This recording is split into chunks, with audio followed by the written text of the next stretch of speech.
Donc, je disais qu'on a déménagé. On est allé à Santo Domingo Este, dans un quartier qui s'appelle Paraíso, qui signifie paradis en français. Donc, on vivait dans ce quartier, dans une maison, à 3 chambres. La terrasse était plutôt assez grande. Il y avait beaucoup d'espace, mais c'était infesté. Il y avait énormément d'anolis. Je ne sais pas comment, c'est quoi le nom adéquat de ces insectes, de ces types de reptiles en français. Je sais qu'on les appelle gecko en anglais. Mais moi, je les appelle anolis. C'est les espèces d'insectes qui se promènent toujours sur les murs, qui ont des yeux en boule vraiment prononcés. Ils se promènent sur les murs. Je crois que c'est une sorte de reptile, mais ça s'appelle anolis. Et là, il s'était vraiment infesté d'anolis. Il y en avait partout. On est arrivé. Je me demande si la maison a été nettoyée avant qu'on nous la loue. Mais c'était infesté d'anolis. J'ai envie de dire qu'il y avait peut-être une centaine dans la maison, partout dans la maison. Donc, on est arrivé dans cette maison. Donc, moi, on a sélectionné nos chambres. Puis, quand je suis arrivée dans cette maison, ce qui est bizarre, c'est que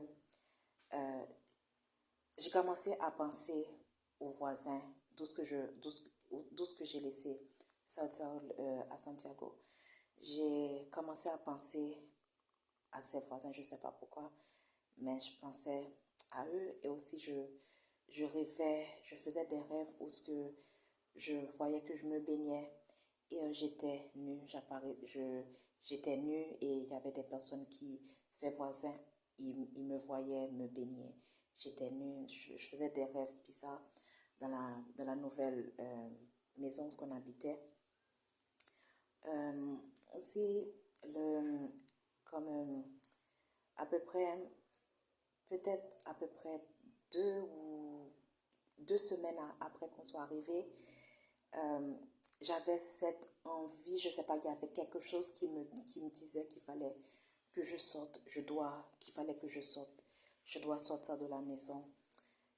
Puis je crois que j'ai reporté ça, j'avais pas envie de sortir, donc j'ai reporté cet instant, j'ai reporté.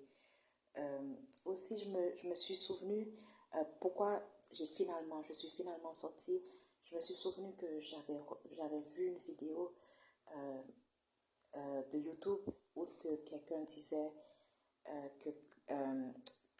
qu'il sortait, qu'on le pressait à sortir et tout, qu'il fallait comme s'il veut rencontrer des gens, et c'est ce que moi je voulais, rencontrer des gens et tout. Donc il fallait qu'il se mette dans un milieu où ce qu'il peut rencontrer des gens, parce que rester chez lui, c'est pas ce qui va l'amener à rencontrer des gens. Donc je me suis souvenu de cette vidéo, donc je me suis dit que j'allais sortir. Puis j'ai été forcée de sortir parce que il y avait rien à manger.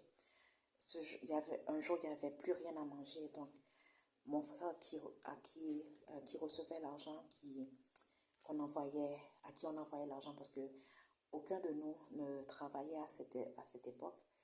Et, bon, je ne travaille toujours pas, mais aucun de nous ne travaillait à cette époque. C'est mon père qui envoyait l'argent pour nous. Donc, un de ses contacts en Haïti qui nous envoyait de l'argent de sa pension.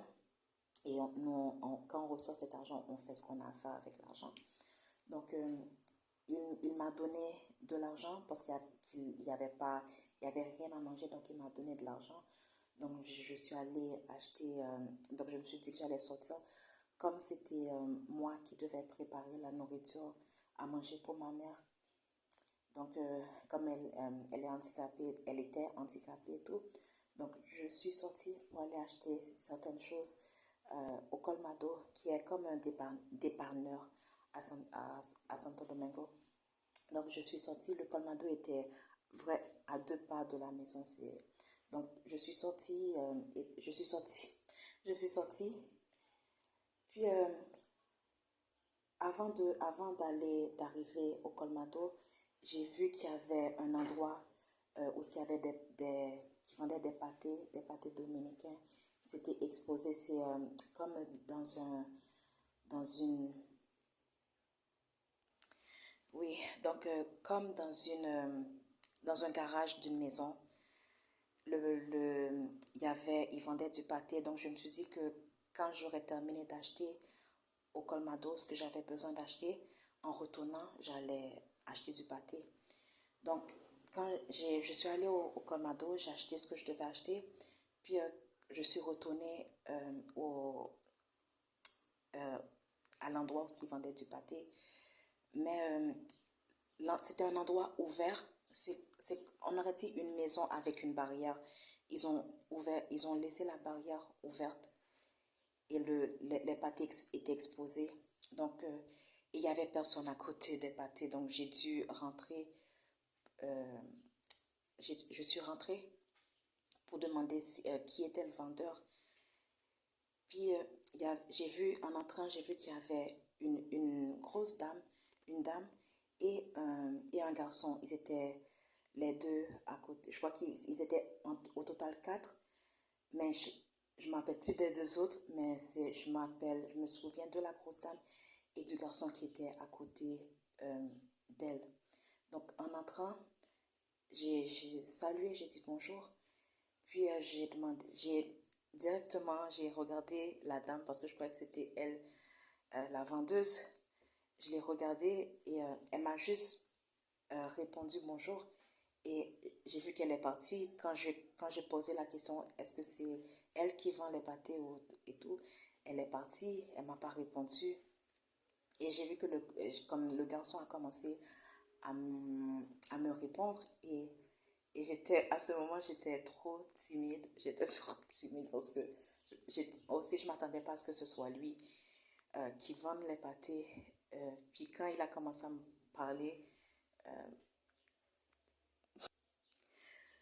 quand il a commencé à me parler en me disant quel type de pâté qu'il vendait, pâté aux œufs, pâté au poulet, pâté, je ne sais pas, au thon, au fromage, je crois que je l'écoutais à peine parce que j'étais trop surprise. J'étais vraiment, vraiment surprise. Je ne m'attendais pas à ce que ce soit lui